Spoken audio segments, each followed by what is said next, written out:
Кешарық достар, қалдарыңыз қалай? Маған қашаннан бері жапондық өнімдер туралы салып жатсам, көпшілігі сенім білдірмей солай болып жатыр да.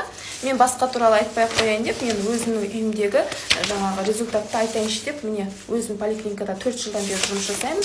Бүкіл анамның сахарный диабетпен учетта тұрады. Анам қазіргі таңдағы результаттардың барлығын бұрын қалай болды, қазір қалай болып жатыр осы өнімдерді ішкен кезде.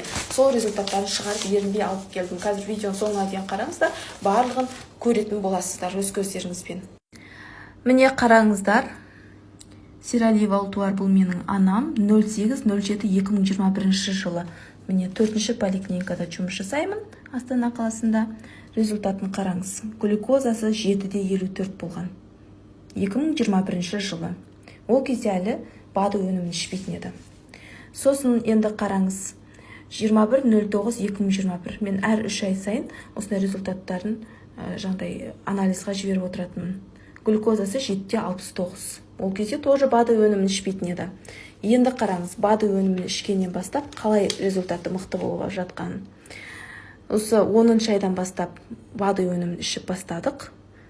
Міне, глюкозасы 5-92 дейді. 10-02-2022 көрдіңіз ба? Қалай өзгер жатыр анализдары. Енді қараңыз мынаны.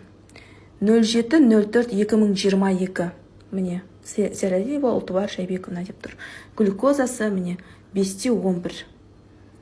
Осы апрель айындағы результат. Мен өзім 4 жылдан бері поликлиникада медсестра болып жұмыс жасаймын. Анамның каждый анализін өзім бақылап қарап отырамын. Врачтардың барлығына көрсетіп отырамын.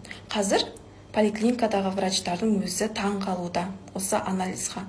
Қалай ол анализ сахарын түсірдің деп.